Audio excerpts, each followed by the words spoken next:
Saudações de paz, meus irmãos, minhas irmãs, ouvintes, amigos de todos os sábados. Está no ar de novo aqui com vocês, retornando com muita alegria o nosso podcast Edificando Vidas, projeto que tem alcançado almas e tem sido importante para a edificação e elevo espiritual de muitas pessoas. É uma alegria estar com vocês de novo nesse sábado abençoado. Estaremos juntos até às 17 horas e eu já vou solicitar você com todo carinho que você possa participar, interagir conosco nesse período em que vamos falar de assuntos pertinentes ao reino de Deus e será, eu tenho certeza, uma tarde poderosa e muito abençoadora para todos nós. Hoje eu estou apresentando este programa na ausência do nosso amigo e querido pastor Edilson. Um abraço aonde ele estiver agora. Eu tenho certeza que ele está aí acompanhando e intercedendo para que tudo ocorra bem. Eu quero te pedir também encarecidamente que você entre e dê o seu like, compartilhe o link deste vídeo para que mais pessoas durante o período da semana, o ano, possam ser tocadas pelas mensagens, pelos testemunhos, pelas inspirações que vocês ouvirão e verão aqui.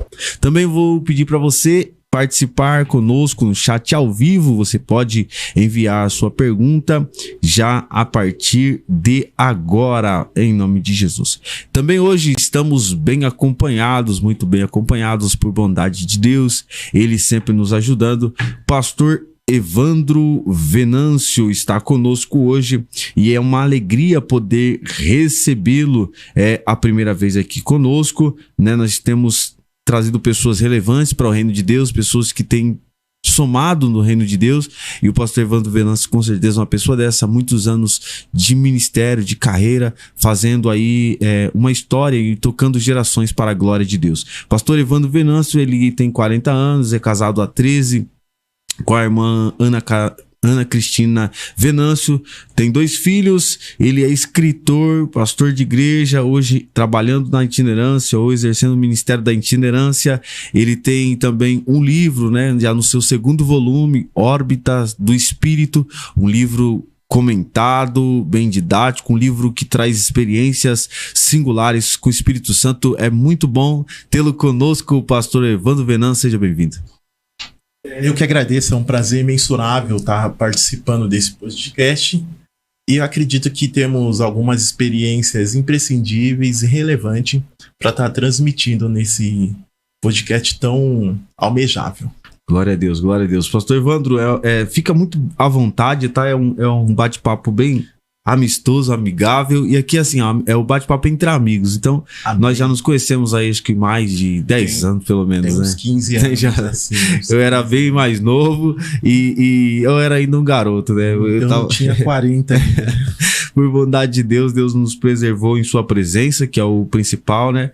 Entre mortos e feridos, estamos nós aqui para a glória de Deus. Pastor Evandro, já trocamos algumas agendas juntos. Sim. Já estivemos no mesmo altar e eu tenho certeza que hoje é um bate-papo, sim, entre amigos, porque a gente sabe da luta dos nossos irmãos, né, dos itinerantes, de quem faz a obra de Deus com carinho, com zelo, com apreço. Pastor Evandro, e hoje acho que vai tocar bastante essa geração que a gente está passando, porque nós não colocamos tema, mas sim. A bagagem, a experiência que o senhor leva é grande. Eu jamais imaginava que ia chegar até esse ponto aqui e de olhar para trás e ver o que a gente já vivenciou. Eu cheguei a um ponto de vista que ministério é uma questão de sobrevivência, né? O pastor falava que avivamento é uma questão de sobrevivência. Sim. Mas o ministério é uma questão de sobrevivência. Nós sobrevivemos aí pelo menos 2 décadas aí. Por bondade de Deus, né, pastor? De Deus. O senhor começou no ministério muito cedo, né, pastor? Eu comecei com 17 anos. E já comecei exercendo o ministério da palavra.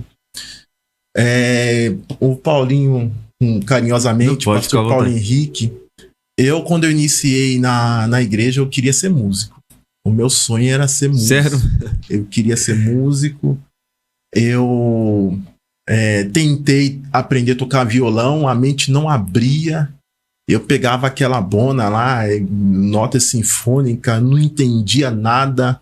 E chegou uma hora que eu peguei e desisti. Eu não vi um outro caminho. E eu comecei a ler a Bíblia. Com 2 meses eu já estava pregando no púlpito da igreja. 2 meses de conversão. Nossa. Foi algo assim espontâneo, digamos, né? Uhum. Porque até hoje eu admiro os músicos. Que era meu sonho realmente ser músico. Mas até hoje a minha mente não abriu pra música. Eu tive momentos assim, pastor, mas eu acho que também essa habilidade, ela tem que ser muito forçada para ser desenvolvida na minha vida. E como que o senhor identificou o ministério da palavra? Foi natural ou foi consequência da desistência da música? Então, foi acidental. Porque, assim, a palavra, eu amava... eu não sei se hoje existe... Eu amava o momento da palavra. Eu saía de casa já pensando como que ia ser a palavra. Que legal. Aquele desejo imensurável de ouvir o pregador. Eram os tipos de mensagem que incendiava a casa. Isso nós estamos falando aí de 23 anos atrás. Sim.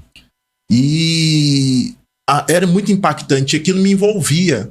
Então, quando eu vi que na música eu não tinha jeito, se bem que hoje tem muitos pregadores que são músicos, eu conheço alguns, conheço vários, e aquilo foi me incendiando o desejo de estudar a Bíblia. Estudar a Bíblia. E eu tive algumas fontes de inspiração. Isso foi me levando a querer pregar. A minha primeira pregação foi numa vigília. Sério? Me colocaram para pregar numa vigília. Eu sempre fui um rapaz tímido, difícil de dicção, difícil de oratória, mas ali eu vi que o Espírito Santo conseguia dar um jeito nessa dificuldade. E a partir dali o ministério da palavra foi ganhando força dentro de mim. A gente foi lendo a Bíblia de uma forma constante e a mente foi abrindo temas, palavra, e naturalmente assim o ministério foi ganhando força na região. Glória a Deus. Foi muito maravilhoso. Foi muito natural também para quem estava ao seu redor ou teve dificuldades dessa compreensão, pastor? Porque a gente está falando de um período em que era muito seletivo, né? Apesar de ser... a gente falou que o senhor é assembleiano, né? Foi na Assembleia de Deus que o senhor já iniciou também? Eu iniciei, foi na Presbiteriana. Presbiteriana. A Presbiteriana foi meu primeiro ministério. Inclusive, eu sou batizado na Presbiteriana renovada. Que legal. Mas, idos passados, a minha mãe frequentava a Assembleia de Deus. E vinha aquela memória antiga. Quando eu passava de frente a uma Assembleia de Deus, aquilo me puxava. E eu lembrando de hinos antigos da Assembleia. Sua mãe deixou a semente, né? Deixou a semente, porque... são memórias remotas mesmo, sim, da primeira infância. E aquilo vinha à tona, então eu procurava um espaço que se identificava com o que eu vivenciei. Que legal. Na minha primeira infância. E quando eu pisei na Assembleia a primeira vez, estava tocando um hino que tocava muito quando eu ia com a minha mãe. Aí eu falei, aqui é meu lugar. E era a Assembleia de Deus do Belém. E dali o meu ministério começou a ganhar contornos. Que bênção, pastor. E nesse período que o senhor começou o ministério da palavra, foi no Presbiteriano, o senhor desenvolveu lá, e aí o senhor teve algum problema para esse início, teve dificuldades? Porque assim, nenhum começo é fácil, já por nós mesmos. O senhor falou uma conotação pessoal, foi a questão de ser tímido, né? Sim, o senhor exatamente. teve que treinar. Para a habilidade que o senhor fala hoje, fala com muita fluência, fala tecnicamente, às vezes é até difícil compreender, né, se a gente for aprofundar muito, porque o senhor tem esse conhecimento, o senhor tem essa habilidade. Isso não foi fácil, né? Isso. Paulinho, eu posso chamar de Paulinho? Pode, com certeza. Que isso? Não, pode, Paulinho, que é meu amigo. Na verdade, assim, eu tive muitos problemas com a fala, quando eu era pequeno, eu e meu irmão, nós éramos zombados na rua porque nós tínhamos dificuldade de conversar. Sério? Eu era gago e fanho. Puxa, quem vê não imagina, hein? Então, assim, buscar uma linguagem meio que que fora de comum, o que é comumente uma linguagem comum, foi um refúgio, porque eu não encontrava palavras para expressar a minha linguagem, o meu pensamento, exteriorizar o que passa dentro de mim, a minha imaginação. Eu tinha dificuldade para transmitir tudo aquilo que eu penso, tudo aquilo que eu formulo, conceituo dentro de mim. Então, as palavras na norma culta da linguagem eram um refúgio, não era uma vaidade. Entendi. A gente sabe que falar um emprego justo da palavra correspondente parece uma vaidade, mas para mim não foi vaidade, foi um refúgio. Eu não conseguia encontrar palavras, então estas palavras elas fluíam dentro de mim e eu tinha mais facilidade de expressar os meus sentimentos, os meus pontos de vista e a minha opinião. Aí eu encontrei nesta linguagem, digamos que, olha a palavra que vem na mente, condensada, eu encontrei facilidade de expressão. Porque eu sempre fui uma pessoa extremamente tímida. Eu tive guerras pesadas com a timidez. E nas palavras eu consegui encontrar um caminho para vencer a timidez. Nesse trajeto é interessante conotar isso aí. Porque, pastor, olha, existem pessoas que estão nos ouvindo que têm a mesma dificuldade. Segundo algumas pesquisas, né, uma das dificuldades, uma das maiores dificuldades do ser humano é a comunicação. Sim. Perde para muitas outras deficiências que o ser humano tem ou dificuldades que ele tem. Então, uma delas é o momento de falar em público, por exemplo. As empresas, elas dizem que 80% das pessoas se dão mal em entrevistas, mesmo quando o seu currículo é tecnicamente irrepreensível, porque elas não conseguem expressar publicamente algum sentimento ou emoção. Dentro dessa temática, é importante falar sobre o que o senhor está falando, ressaltar o que o senhor está falando. Por quê? Nós estamos falando com um público que está nos ouvindo, mas tem muita gente que não consegue expressar. Tem muita gente que não consegue falar. Um dos caminhos, então, foi esse. Então, eu acho que isso já deixou uma dica no ar para as pessoas que estão nos ouvindo. Exato. A norma culta da linguagem, ela traz um ar de vaidade, um ar de alto nível, de arrogância também, né, pastor? Arrogância também. Porque uma certa vez algumas pessoas nos abordaram nesse tema. Assim, não, por que você fala tão difícil? E eu não tenho tanta habilidade assim. Mas a gente procura... Eu sempre gostei do Aurélio, por exemplo. Sim, o Aurélio. Desde a quinta série, eu tenho o Aurélio da quinta série até hoje, inclusive. Era chamado pai dos burros. Hoje é o Google, né? Mas naquela época era o Aurélio. E o dicionário Aurélio, eu vou falar o dicionário porque tem gente que talvez nem conheça. Sim, mas o dicionário Aurélio, ele me ajudou muito quando eu tinha dúvida. Exato. E com essas informações, você acaba falando de forma mais morosa, mais técnica, mais difícil da compreensão para quem não tem o conhecimento. E as pessoas falavam assim, pra que falar tão difícil? Pra que pregar tão difícil? Você é muito metido. Vou falar rasgado aqui. Você é muito metido, você é muito soberbo. E eu falei, aí isso foi gerando complexo também. Isso gerou no senhor, porque gerou em mim um pouco de receio de falar também. Do mesmo jeito que ajudava, também dava, porque as pessoas sempre apontavam. Então você fica assim, não vou falar. A nossa língua portuguesa é rica, ela é engendrada de sinônimos. E cada sinônimo dentro de um contexto, mas também pode trazer o significado daquilo que você está sentindo, querendo expressar. Por exemplo, a maior dificuldade que nós temos é de exteriorizar o nosso pensamento. A nossa mente, eu que é rica. Sim. A nossa imaginação é rica. E às vezes nós não temos verbalização para expressar o que está dentro da nossa imaginação. E as palavras, ela torna um ponto aberto pra gente expressar. E muitos também já falaram isso pra mim. Pra que falar desse jeito? Eu já tive dificuldade com as pregações de usar muitos termos que não é usual, que não é um termo do dia a dia, mas isso pra mim era um refúgio. E natural, né? É isso que as pessoas não entendem. Existem expressões que na nossa mentalidade é natural. Apesar de não ouvir dia a dia, é o jeito que nós pensamos, né? Exatamente. O apóstolo Pedro ele até falou que Paulo falava umas coisas, umas linguagens muito difíceis de compreender. Mas eu não sei se o problema do Paulo é o mesmo, mas o Paulo é versátil desde a meninice aos pés de Gamaliel, leitura exacerbada, estudo tudo consubstanciado. Então isso vai fazendo parte da sua composição para gerar e transmitir os saberes. Transmitir saberes com elegância e com fluência é legal, bacana. Mas a dificuldade maior, Paulinho, é que nem sempre um bom orador ele é um bom na prática. Por exemplo, os concursos públicos, geralmente quem passa em provas teóricas não são pessoas boas de oratória. Entendi. Mas são pessoas que têm facilidade para entender o que a banca examinadora está pedindo.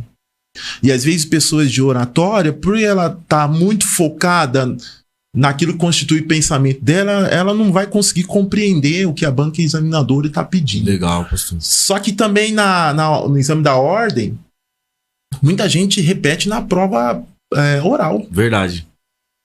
Tem muitos bons advogados que têm dificuldade de oratória. E a prática do exercício, né? A prática do exercício. Eu acredito hoje que a oratória é uma coisa muito natural. Porque tem doutores que não são bons de oratória. Verdade. Eu concordo. Então ela pode surgir como um dom, pode surgir como uma facilidade de se encontrar a palavra no tempo certo, na concordância certa. E a habilidade do raciocínio, né? Eu vejo como uma das ferramentas mais importantes do ser humano. Na minha humilde opinião, se o senhor me permite. Porque assim, é muito legal você conversar com pessoas e você ver pessoas que têm uma habilidade de raciocínio muito rápido. E às vezes ele não é tão rico em conhecimento, mas ele tem uma percepção da realidade que está acontecendo ali muito legal. Então ele acaba vendo pontos que quase ninguém vai enxergar em frações de segundos. Você tem algumas mentes brilhantes no mundo, já tivemos muitas outras mais. Claro. E dentro dessa, você percebe que os caras conseguiram trazer respostas que... Exato. Você está, por exemplo, participando de um debate, a sua riqueza linguística vai saber driblar talvez uma resposta capciosa, Verdade. Uma resposta tendenciosa. Bom, eu não sei se eu poderia aqui falar sobre política. Sim.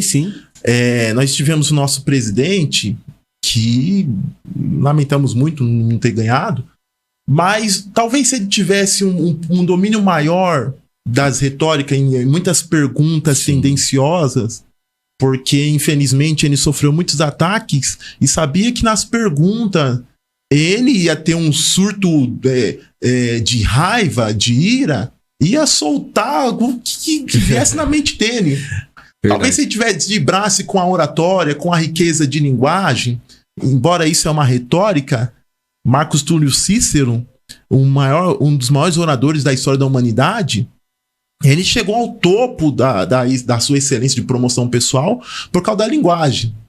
Eu ainda não aprendi a usar a linguagem para adquirir favores para mim. Eu uso muito na pregação. Mas assim, talvez ele conseguiria sair melhor. Entendi. Em muitas entrevistas. Entendi o que o senhor tá falando. Porque a política, ela é a arte de administrar. Verdade. E também de falar em público, né? E também da retórica. E também da verossimilhança. Já ouviu falar de verossimilhança? Não, essa palavra... Maquiar a verdade. Porque, infelizmente, na esfera política, você vir com a verdade, infelizmente, a velha política é isso. Sim.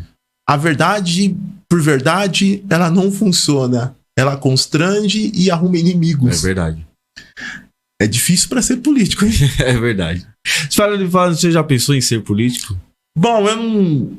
Já passou ideias rápidas, lapso rápido, mas eu vou ter muita dificuldade, porque para mim tomar decisões eu preciso ser muito frio, muito calculista, e as minhas decisões são muito sentimentalistas.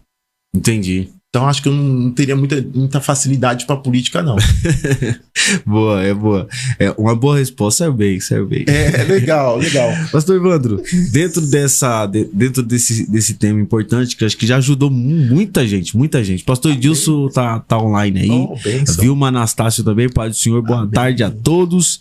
Eu tenho certeza que isso vai alcançar muitas vidas. Deixa o seu like aí, por favor. Daqui a pouco ele manda o sininho do alerta aí também, que você pode adicionar. Eu já acionei o meu aqui, ó. Toda vez que tem um programa, aciona o sininho, ele já mostra lá.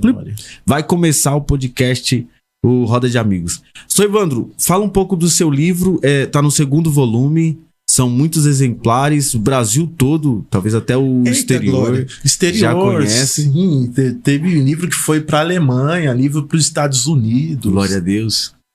E esse livro aqui é a 2ª edição, né? Eu tenho uma primeira. A gente sofre um pouco por ser escritor independente. Então a gente tem que trabalhar. Deixa ele aqui. Isso, tem que trabalhar com as nossas. Os nossos recursos. Sim. Então, para você chegar num nível assim de best-seller, é quase que impossível, Sim. né? Mas esse livro aí, ele nasceu por manuscrito. Falar de manuscrito hoje é loucura, né? Que Verdade. hoje, Paulinho, hoje tem um chat GPT que você vai ter muitos escritores. Vai nascer. Mas escritores feito a micro-ondas, né? Digamos assim. Para quem plagiava, agora o chat GPT, você joga um tema lá e Flui. Só que você não vai sentir o espírito do livro. O conteúdo humano do livro, espírito para espírito. Esses livros mecânicos não vai ter o que a letra, por dentro da sua essencialidade, vai transmitir. Hoje tem muitos escritores que puxam um tema, que é um livro de 140 páginas, o chat GPT vai fazer um livro de 140 páginas que talvez ele mesmo nem sabe o que tem naquele conteúdo. Esse foi um livro, Paulinho, que eu escrevi à mão. Eu tenho até hoje os manuscritos.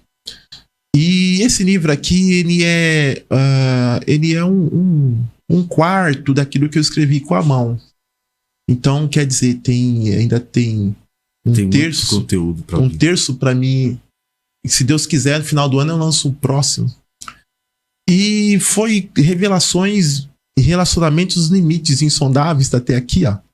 O Ministério do Espírito Santo em revelação. O Espírito Santo ministrava dentro de um tema, dentro do meu coração, e eu ia escrevendo, e formou um livro, pela misericórdia de Deus. Eu tive um testemunho que uma pessoa, além do livro, foi batizada com o Espírito Santo. Glória a Deus. Pela misericórdia de Deus. E a gente ficamos congelados um pouco, mas agora a gente temos o propósito de voltar a editar mais livros, como no final do ano nós já temos um livro que já está digitado, diagramado, agora é só lançar para forma e deixar Deus agir. Que bom, pastor. Então, fala um pouco qual que é a estrutura do livro, assim, introdução do livro, para que alguém aguce essa mentalidade. Eu vejo que tem muita gente que te abençoa no sentido de divulgação, né? É muita divulgação por companheirismo mesmo, acho que é a palavra, sim. Né? É muito difícil ser um autor hoje, ser um escritor, autor e escritor, né? É muito difícil hoje no Brasil porque a concorrência do marketing é pesada, né? A gente sabe disso. E no meio evangélico, a literatura, ela não é a procura em primeira instância. Até a Bíblia fica em segundo lugar.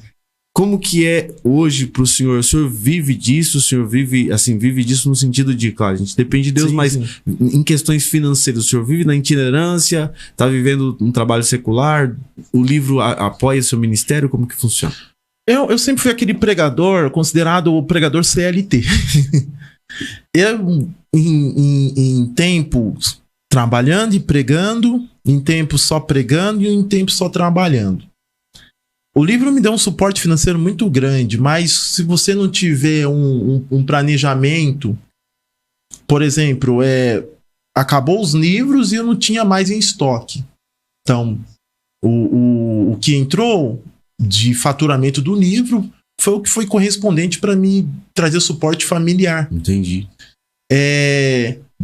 Hoje no Brasil é um grande desafio viver de livro. É um grande desafio porque hoje nós temos os smartphones, hoje tem e-book. Então, você vai ter que mergulhar de cabeça e tentar vender o seu peixe, vender o seu conteúdo. E o primeiro desafio é você vender o livro. O segundo desafio é quem comprou ler o livro. Essa é uma grande batalha. Então, o seu conteúdo precisa cativar. Não basta só ser um conteúdo técnico. Sim. Tem inúmeros livros inúmeros temas. Às vezes a pessoa ela se envolve mais num best-seller europeu. Sim. Às vezes ela se envolve num conto, mas às vezes ela não se envolve num livro teológico. Uhum. Então, um escritor de livros evangélicos, ele tem um desafio muito grande. Porque nós temos poucos best-sellers Verdade. brasileiros evangélicos. Agora, os estadunidenses, eles são muito versáteis nisso, porque ele engloba não só a vida ministerial, mas ele traz uma rotina de vida secular também. As pessoas se identificam Verdade. com os livros dos escritores americanos. Eu acho que também o Brasil em si, eu não me lembro de números, de verdade também não quero errar aqui, porque a internet ela não perdoa, mas em números do Brasil ele perde muito a questão do interesse da literatura. Num todo, o brasileiro não procura livros constantemente para ler. A última média que eu li era de cada 10 brasileiros, 3 liam um livro por ano, pelo menos. Então é um número muito baixo para a realidade que se necessita, né? Porque nós temos, apesar de não ter muitos famosos, nós temos boas literaturas que são anônimas, que estão lá mais escondidas, mas são interpretadas até em outras línguas, levam para outros países e lá se faz um sucesso muito grande. A gente tem uma exportação de bons escritores e bons autores, mas no Brasil, infelizmente, eu acho que essa é a realidade, né? Então o senhor tem mais essa dificuldade. Falando do público cristão, ou gospel, né, como alguns gostam de dizer, no nosso público gospel, eu acho que a demanda caiu um pouco mais aí. Caiu bastante. Infelizmente, a tendência é piorar. É piorar porque nós não temos um cristão evangélico na Academia de Letras com seu nome lá. Não tem. Infelizmente, nosso Brasil também ele corre mais para uma tendência de literatura secular que corresponde ao que eles exigem, o que eles pedem. Infelizmente é assim.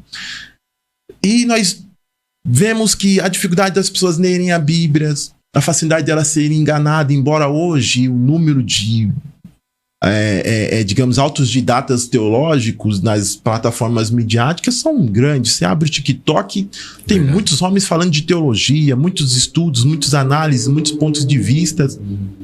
Ninguém hoje quer sentar, abrir um livro, ficar meia hora, 10 minutos lendo. Nós estamos nessa geração que gosta muito do fast food, né? Da comida muito prática. Então, assim, o que eu vejo hoje, por exemplo, eu tava vendo um estudo ontem, essa madrugada, na verdade, que o brasileiro, ele é o terceiro país do mundo que consome conteúdo na internet. Mas, na média, o brasileiro, cada brasileiro passa 6 horas na frente do smartphone. Passamos. E dentro dessas 6 horas, a maior parte delas é na frente do smartphone. Então, olha só, olha a dinâmica que a gente está vivendo. Hoje tem muito conteúdo prático, né? Por exemplo, a gente estava falando com coisa aqui que a gente precisa muito trabalhar é a questão dos cortes. Por quê? Porque o que atrai público é o efeito, a frase de efeito. Exatamente. Hoje, assim, o corriqueiro tá sendo mais válido do que o exótico, talvez assim, o corriqueiro é o que as pessoas estão amando, as futilidades, ainda mais futilidades que acontecem aleatórias.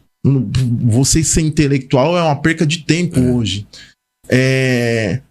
Eu tenho, por exemplo, um exemplo, não é criticando, mas falando de conteúdo. Você tem bons autores de música, por exemplo, bons escritores, bons músicos. Músicas eruditas. E você tem o Caneta Azul. O Caneta Azul. E aí você vê os milhões de seguidores e o nível que a pessoa chega sem passar um conteúdo intelectual, no sentido disso que vocês estão falando. Não é um conteúdo intelectual e os haters vão pegar, mas eu vou falar que não é um conteúdo intelectual, é um conteúdo de entretenimento e um conteúdo de entretenimento legal, pra quem gosta. Sim, exatamente. Mas, tipo, digamos, bem cômico. Bem cômico. A inteligência mesmo esmiuçada é sacrifício. Ninguém quer sacrifício. É muito difícil, né? Ninguém quer abrir uma mente no nível intelectual, mas nós estamos hoje vivendo a era dos analfabetos funcionais. As universidades estão formando robôs com... Hoje em dia, os cursos EAD cresceram. Muito mesmo. Ninguém quer interagir, ninguém quer cavar poço. Todo mundo quer as coisas mastigadas, Paulinho. Mas vamos chegar a uma época que um conteúdo que você adquiriu no Google vai valer mais do que um compêndio. As pessoas hoje têm uma grande biblioteca em casa, mas se perguntar se ela... Estética. Quantos livros ela lê? É verdade. Eu vi num coletivo hoje uma mulher, todo mundo no smartphone, e eu também tava. Quando eu vi uma mulher lendo um livro, um best-seller, eu deixei o celular e fiquei morrendo de inveja dela. Falei, meu Deus, essa mulher é diferente. É verdade. Certa vez, pastor, tive uma experiência com um livro. Eu também pegava o transporte público e eu estava no trem. E eu me lembro que eu estava lendo um livro também de uma série. E foram 2 vezes. Uma das vezes a moça só elogiou. Ela falou assim, uma senhora já. E ela falou assim, nossa, menino, parabéns, você é tão novo, parece, né? Ela falou assim, você é tão novo e tá lendo um livro, parabéns. Essa geração tem jeito. Foi a fala dela e ela saiu. A outra, ela não se inquietou e ela se inquietou e veio até mim e falou assim, nossa, moço, qual é esse livro que você tá lendo? Eu falei assim, é sobre tema espiritual, é sobre tema bíblico.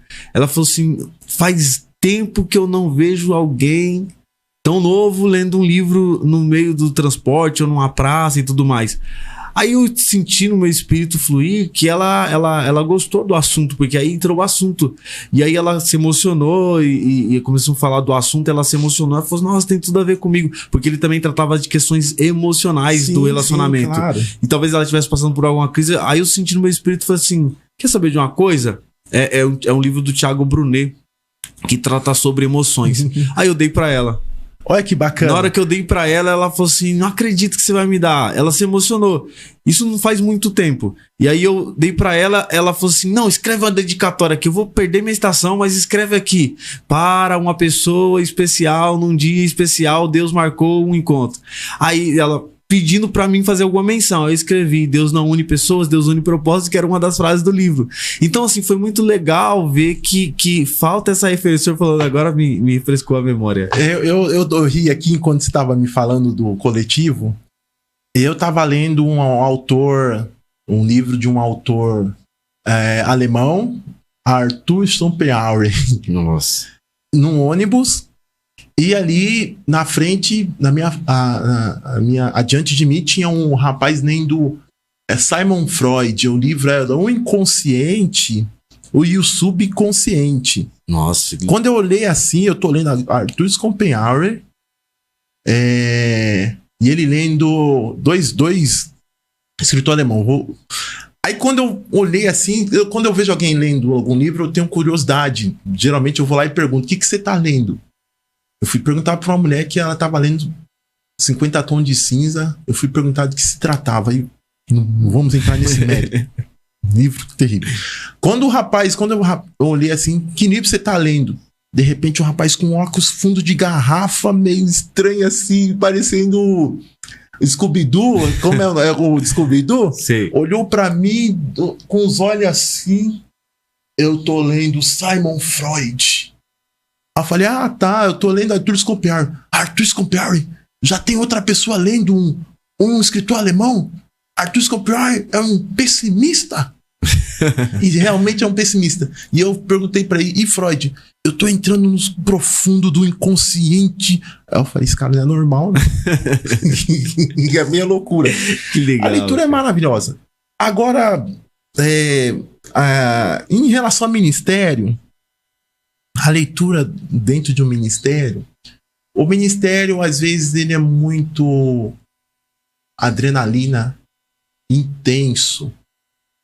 E o ministério, eu disse que o ministério é uma sombra, que ele só é projetado onde tiver luz. Muito bom, hein?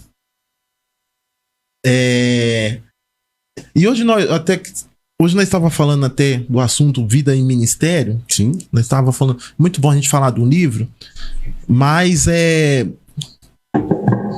isso para mim foi uma constituição, não só de ministério, mas uma constituição da vida. Por exemplo, algo que você escreveu das suas entranhas isso vem da minha entranhas. Eu posso dizer que não foi um livro plagiado nem copiado, e foi um grande marco no meu ministério esse livro aqui. Foi uma grande satisfação, assim, de sensação de dever cumprido, uma contribuição para aqueles que vêm antes de mim, ainda que muitos não compram, não adquirem, mas é um legado. Verdade. Eu acho que o ministério é legal quando deixa um legado. Concordo. Não só memória, mas deixar legado. Não só lembrança, mas deixar legado. Pastor Paulo Henrique.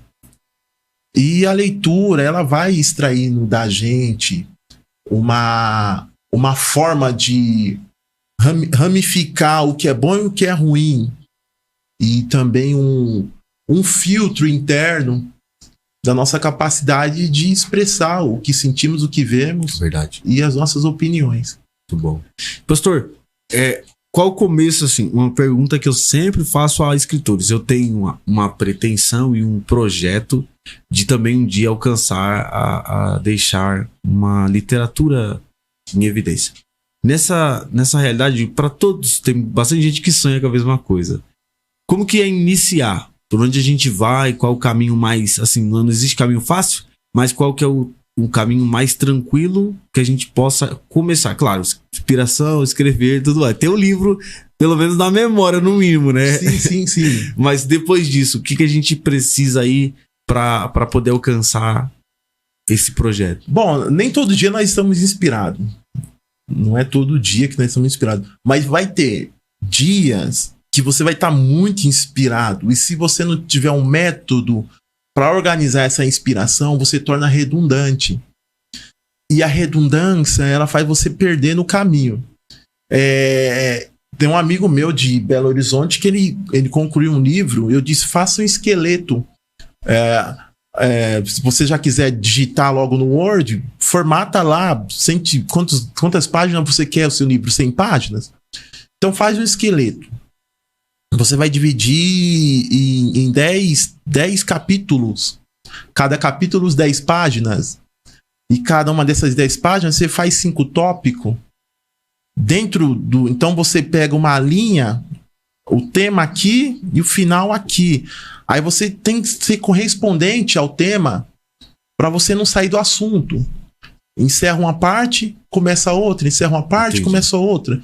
Senão você vai fazer um livro com um capítulo, ninguém vai aguentar. É verdade. Fica massivo, né? Fica muito fica. mais do mesmo. Você não consegue encontrar o norte para respirar, para pausar a leitura, dar intervalos. Tem que ter intervalos, né? As vírgulas mesmo, ela serve para ter intervalos. A vírgula mesmo serve para respirar, para reconstruir o pensamento, abstrair aquilo Muito bom.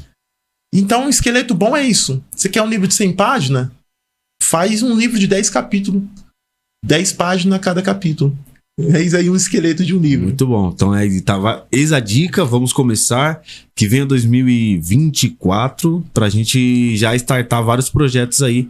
E isso é muito importante no nosso meio nos dias de hoje. Não ache que teve períodos, quando eu fazia faculdade, que parecia que livros já seriam abolidos, que não haveria procura. Apesar de nós termos dado aqui a notícia triste de que existe uma procura ainda deficiente, mas ainda existe pessoas que procuram conteúdo literário e físico para crescer, os doidos. Eu tenho uma biblioteca modesta, uma biblioteca modesta, porque eu trabalhei numa editora. E aí isso me aguçou muito a leitura. Eu estava trabalhando na editora, um abraço também ao pessoal da Ágape, pessoal da Novo Século. Eu trabalhava nessa editora e automaticamente você está envolvido ali com o contexto relacionado, você acaba praticante daquela realidade. Sim. E aí eu me tornei um bom leitor com alguns livros. Inclusive comecei a ter um projeto naquele período de vida lá e eu acho que um dia Deus me dará as condições de executar. Pastor, como que é trabalhar a ideia de ministério, família, itinerância, livro e tudo isso? Como o senhor falou, o senhor trabalhou na época de CLT, tinha agenda, eu lembro dessa época, era muito difícil, né? Eu também passei por isso, ainda hoje passo, eu acho que vale salientar a experiência individual, porque ela traz alguma bagagem para quem tá nessa dificuldade, porque eu já vi pessoas que desmotivaram do ministério por causa disso, porque tem uma temática, se Deus me chamou, Deus cuida de mim, cuidado. né? Ah, Deus me chamou, Deus vai se responsabilizar por tudo. E aí abandonava a família ou abandonava a parte de trabalhar e tinha consequências. E depois se frustrava. Teve pessoas que tiveram essa atitude de fé. Glória a Deus, deu certo. Sim, a gente tem alguns amigos assim. Mas o que o senhor pensa sobre isso? Porque pra mim é uma grande incógnita e também entender cada peculiaridade e cada pessoa. Pastor Paulo Henrique, meu caríssimo amigo Paulinho, ministério é uma coisa muito séria. Se nós sondarmos nos dias de hoje, o benefício que o ministério trouxe a uns e os malefícios que trouxe a outros. O ministério, quando eu disse que é intensidade, é adrenalina. E eu descobri um homem na Bíblia que, se ele abandonasse o ministério, talvez seria diferente. Embora ele já estava descrito em Salmos, embora segundo a Bíblia já estava predestinado a isso, mas é um assunto que dá para trabalhar em relação a isso. Judas. Se Judas abandonasse o ministério, talvez seria diferente para ele. Porque através do ministério, Judas cometeu atrocidades, traições. O ministério é adrenalina. A gente conhece homens que abandonaram família por causa do ministério. Verdade. Homens que cometeram loucuras por causa do ministério, para chegar no ápice. A adrenalina do ministério, ela é muito nociva. Se a gente não tiver o controle emocional. Eu já tive que dar pausa no ministério para cuidar da minha família, para cuidar do meu casamento. E se chegar a um ponto de alerta, é necessário fazer isso. Porque o ministério, ele é intenso, e se nós não sabemos lidar com intensidade e com adrenalina, nós poderemos trazer sérias ruínas para nossa vida. Pastor, e acho que assim, para o público que nos ouve, só para interpretação, o contexto para mim fica muito claro. Dentro dessa realidade, a gente sabe que tudo na vida, sim, de forma intensa, pode se tornar um problema. A pessoa trabalhar demais, a pessoa estudar demais, exato, a pessoa também só se aplicar à família, tudo isso pode se tornar uma problemática. Sim. Dentro dessa realidade, a gente está falando do ministério, primeiro porque a nossa vivência é essa, a expertise é essa, mas um ponto importante é porque o ministério trata de pessoas e pessoas, ou seja, quanto mais pessoas você conhece, mais pessoas vão precisar de você. Ministério é doação, ministério é voluntariedade. Sim, temos que saber, né? Isso, porque assim, a ideia parece que eu tô falando só de itinerante, só de pregadores, é tudo, né, só de cantores, tem ministério de louvor, tem ministério de você... do diaconato, que é um ministério importante, que hoje ninguém quer ser diácono. Tá muito difícil. Ninguém quer ser diácono. O cara quer consagrado a pastor. O cara é diácono, mas tá sendo chamado de pastor. Porque se a gente entrar nos méritos aqui, a gente vai ir longe. Verdade. O ponto de vista do ministério hoje, porque chega num nível de elevação do ego muito alta. Algumas pessoas sonham que o ministério é você participar de uma Copa do Mundo. Então, rumo ao estrelato. Entendi. Então, existem pessoas que acham que ministério é rumo ao estrelato. É um caminho de você alcançar o sucesso meteórico. Só os ápices. Os ápices. E essa intensidade, às vezes, torna uma loucura. Essa busca intensa, né? Essa busca intensa por sempre estar a mais, acima, além, a quem. Isso é muito difícil, porque... Nós estamos falando de uma época em que todo mundo a maior parte do mundo é imediatista. Imediatista. Né? E esse imediatismo, ele não transforma, ele não cura, ele não resolve. Infelizmente, essa é a minha interpretação, ou felizmente. Porque o imediatismo, ele não dá tempo ao tempo. E nós sabemos que uma lei natural de Deus é o desenvolvimento do tempo. Deus criou, por exemplo, a semente é uma das coisas mais brilhantes, né, que a gente pode estudar. Por quê? Porque a gente vê um grande pé de árvore, existem várias analogias e alusões a isso, um grande pé de árvore que por exemplo, certa vez até preguei sobre isso e acho que foi impactante no contexto. Você pregou numa vigília uma vez, desculpa até te interromper, teve 2 pregadores, um dos pregadores foi muito pentecostal, estava minha cunhada lá, estava com uma depressão terrível. Um dos pregadores foi muito pentecostal, mas muito. Houve um fogo, um pentecostal. A minha cunhada estava desacreditada. Depois você pregou. E a sua palavra não foi aquela pentecostal. Mas ela chorou a sua pregação todinha. e ela não estourou a pregação pentecostal. Claro, teve pessoas que foram impactadas com a pregação pentecostal. Ela saiu chorando. E ela falou, quem é aquele rapaz que pregou? E ela estava quase desviando. Meu Deus. Então você vê que o mistério de um ministério nem sempre a intensidade é o caminho. Deus tem suas multiformes, né? De isso, trabalhar. Talvez você nem sabe. Eu nunca falei isso pra você. Não sabia. Glória a Deus. E hoje ela tá muito firme. Graças ao bom Deus. Faz mais ou menos uns 8 anos. Faz bastante tempo que a gente não comunga da agenda. Pastor, então, a ideia do ministério, na minha opinião, é essa. As pessoas hoje não têm... A gente olha, por exemplo, para a manga na fruteira, não imagina a semente. A gente imagina a árvore. Porque a gente é imediatista, né? A gente não quer ver, por exemplo, hoje já existe... Pessoas com mais condições financeiras já compram a árvore germinada, que chama, né? Exato. A jabuticabeira que não cresce tanto, mas já produz em 6 meses. Agrotóxico. É muito terrível. Então, esse imediatismo já veio para a igreja também, né, pastor? Porque assim, igual o senhor falou, dificilmente alguém pegar e falar assim, meu sonho é servir e ser diácono. Ele quer servir, mas quer servir no altar, quer servir no microfone, quer servir já como líder de departamento. Então, vai uma dica aí, a gente tá entrando já nos 10 minutos finais, e vai uma dica pra essa galera aí. A gente tá um bom tempo, não é muito tempo. Mas sim, hoje nós somos assim, nós não somos os anciões, mas nós somos veteranos. Como o meu pastor presidente gosta de falar, somos meia-idade. Já estamos na meia-idade da vida. Ele perguntou meia-idade, eu não queria nem falar.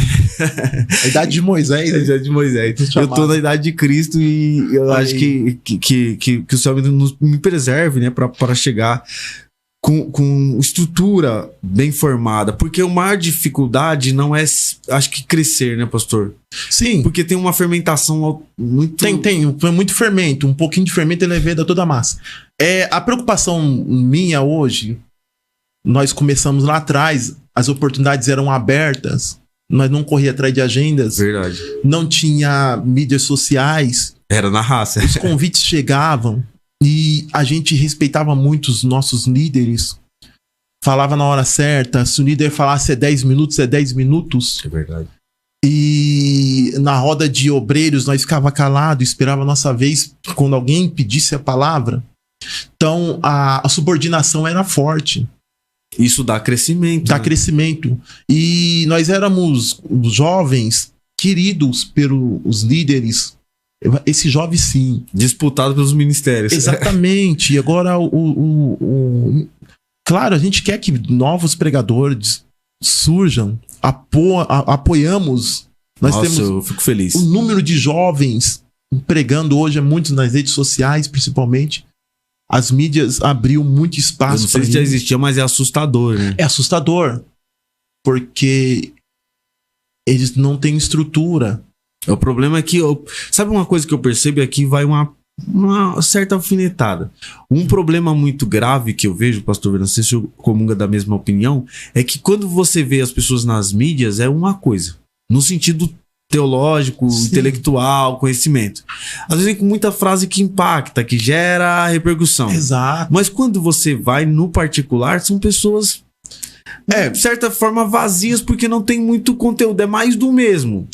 Então o pessoal, vai uma dica pro pessoal, tomar cuidado, porque nem sim, tudo o que se vende lá nas redes sociais, até porque é editável, como você falou, a IA, né, hoje existe, sim, já dá o menino até me mostrou aqui, o nosso produtor principal aqui, ele mostrou até a inteligência artificial que faz nós temos um programa de 1 hora, você só faz as perguntas-chave dentro do programa, ele faz cortes, sei lá quantos cortes por...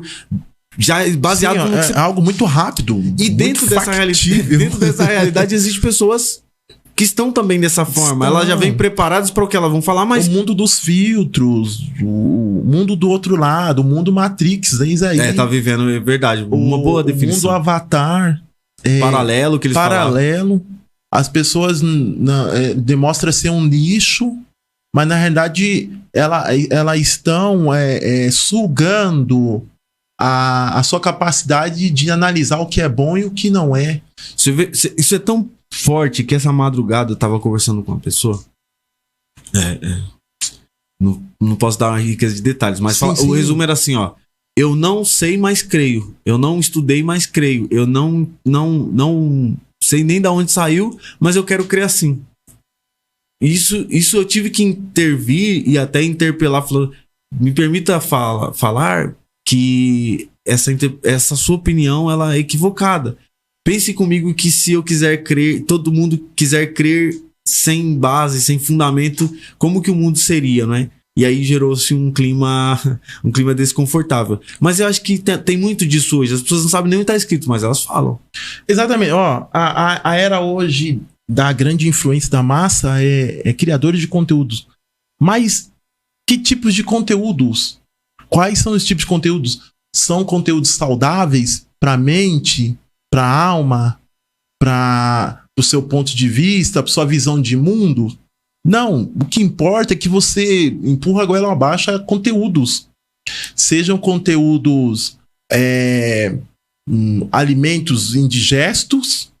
A gente estamos sendo produzidos de conteúdos indigestos, mas o que vale é você estar ligado a conteúdos. E não só na igreja, o mundo secular está em ruínas por conteúdos indigestos. E nós estamos mergulhando nisso. É a sociedade dos ratos. Infelizmente, desculpa a expressão. Não sei se você já viu essa teoria. Vi, sim. Nós estamos perturbador. Nós estamos ficando loucos, insatisfeitos e procurando satisfação naquilo que não traz insaciável, né? Insaciável. Qual, talvez aí, uma grande, para nós aqui brasileiros, enquanto cristão, hoje em dia, poucas pessoas aguentam 40 minutos de mensagem pregada. É verdade. O nosso Brasil vai ser um país, a meu ponto de vista, do maior avivamento, quando nós suportarmos pelo menos 2 horas de mensagens pregadas. Se você pregar 2 horas de mensagem no culto, ninguém quer te ouvir mais. Verdade. Ainda que seus conteúdos sejam bons. Verdade. E existe...